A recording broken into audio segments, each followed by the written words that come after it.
What's going on, everybody? Welcome back to the channel. In today's video, we'll be diving into my free-to-play challenge yet again. Today is day number 4 of the challenge. It is definitely one of those things that has been pretty interesting so far. I think we're making pretty good progress. I wouldn't say anything super crazy like, oh my god, we got like some really good cards, just because we really haven't opened too much that's going to help us with the challenge. But we do have some wild cards, we do have some gold. We're probably going to try to farm 10,000 gold is going to be kind of like my goal before I really make a decision whether or not if I'm going to jump into a draft hopefully before Baldur's Gate comes out. I really would like to take advantage of the fact that Midnight Hunt is the current draft, as I do think there's a lot of cards that I could use for what my deck is going to be by the end of this challenge, and I think that's the best draft to get that option. Crimson Vows is okay, but I think Midnight Hunt is going to give me the best boost to my collection that will help me in the end for the challenge nonetheless. But with that out of the way, I mean, we're sitting here at the main screen. I am still on cooldown for my new dual deck, starter deck. We have about 2.5 hours or so until this timer rotates, and then I unlock the quest to get the next deck.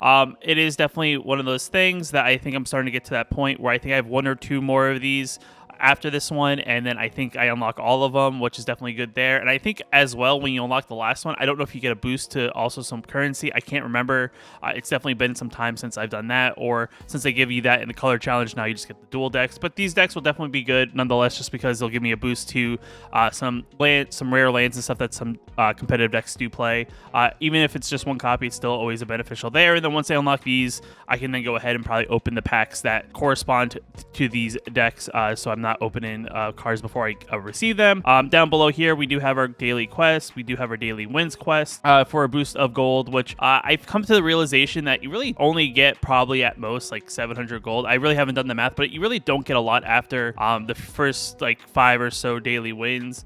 So it is definitely kind of one of those things. It's like, you know, if there's some days where maybe I don't have the time to grind out 15 games, or 15 wins, I should say. I may not grind out all 15 wins and lose out on like the 50 or so gold, just because I feel like a person who's a normal player of MTG Arena is probably going to do the same. They're not going to always go for the full, but I'll do my best to at least try to do this most of the days, just because there's also the rewards of some random cards in the process, just because every other win after I think the first like 5 wins, you end up starting to get like uncommon cards and stuff like that in between, as well as 25 mastery XP. We do have our 2 daily quests here that we can re-roll. I think I'm going to roll the one that has the colored spells that cast red or green spells, and we'll keep the lands here. We'll kind of see what this rolls into, and then we'll make a decision from there. I am probably going to re-roll my jump in deck. I do have the free tokens here. I do have 4 more of them, so I'm probably going to use one of them just to kind of switch it up a little bit, just because I've been playing the Spirit Mechs deck now for 3 days straight, and I figured I'd give myself a little bit of a change of pace and probably try something else packet-wise.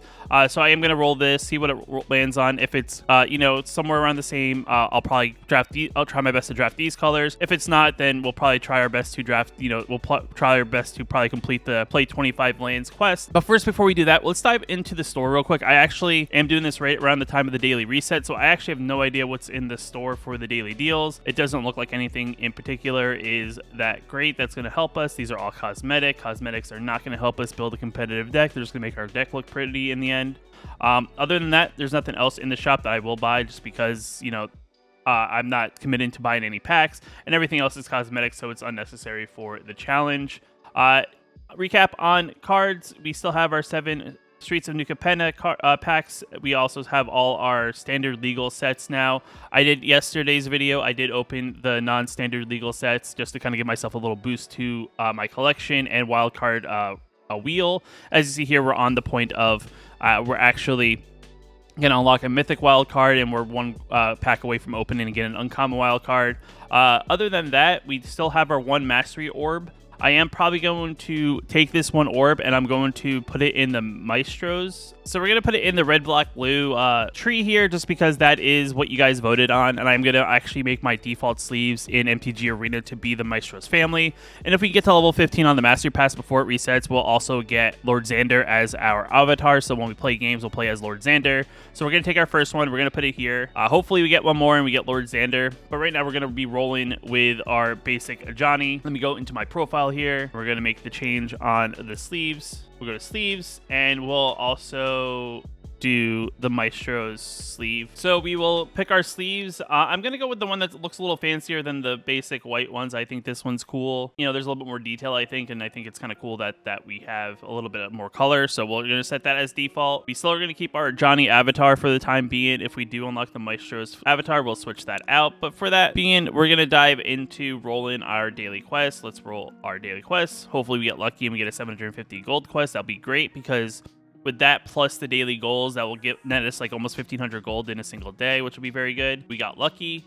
We got cast 30 green or white spells. This is where it gets tricky, right? Because I have to play 15 games. I'm probably, if I do 15 games, I'm probably going to unlock both of these, and that's actually kind of like it puts us in a weird predicament, right? I probably could have re-rolled the lands one and to try not to get another one for colored spells, but you know, it's one of those things. If I end up, you know, completing both quests, it ends up being, you know, it's no big deal to me. I know, yet again, you know, when you have multiple quests, you can have the chance of re-rolling just so you have better chances of getting 750. But if I end up completing both of these just by re-rolling my jump in deck, I'm not going to lose sleep over it. I think it's okay. But we're going to go to the jump-in event.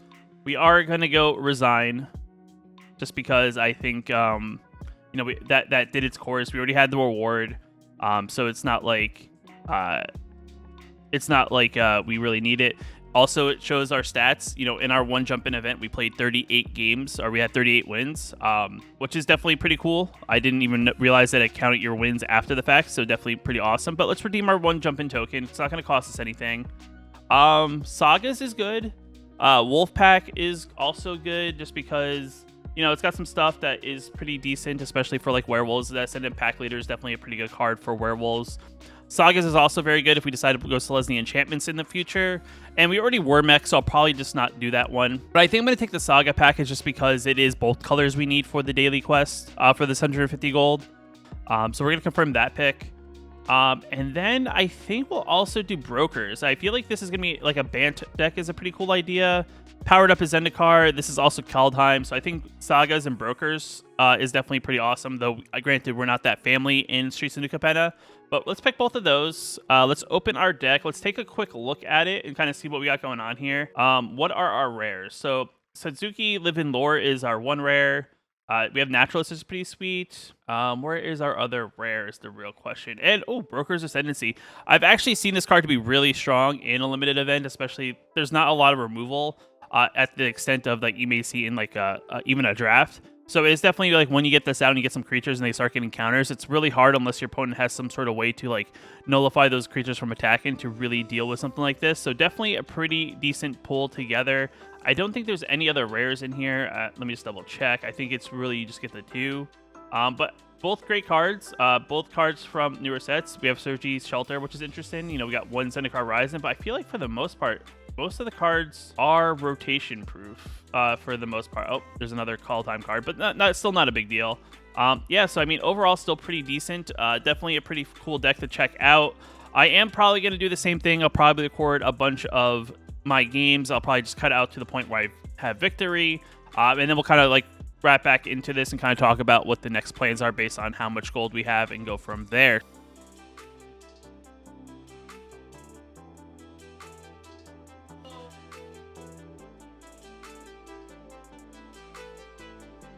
All right, and we're back to the main screen here. We went ahead and we completed our 15 daily wins. Like I said, we ended up completing both of the daily quests that we had for the gold, but we did manage to get 1,200 gold just from the both of them, which is definitely pretty awesome. And then on top of that, we got the daily gold as well, which puts our grand total for gold currently on this account at 8,475. We're right just on the cusp of possibly doing draft in the next like day or two, which is definitely pretty awesome. I think once I hit that 10,000 gold, I will take that currency that I've earned now and invested into drafting, which I think will be beneficial. The other thing to note is we did actually get our next quest for the next deck. I will say, I don't know if I'll probably complete this after I finish recording this video. It's just, you know, cast 25 red or black spells, and it's nothing really too crazy. I'm not going to win any gold. You're not going to miss out on anything like that, but definitely pretty good there. We did get to level 10 on the Mastery Pass, which I think gave us another pack, so we now have 8 packs of New Capenna which is definitely pretty good. And we still have all the other packs yet to open, which has been definitely beneficial. But yet again, we're not opening them until we know we're definitely going one way or the other.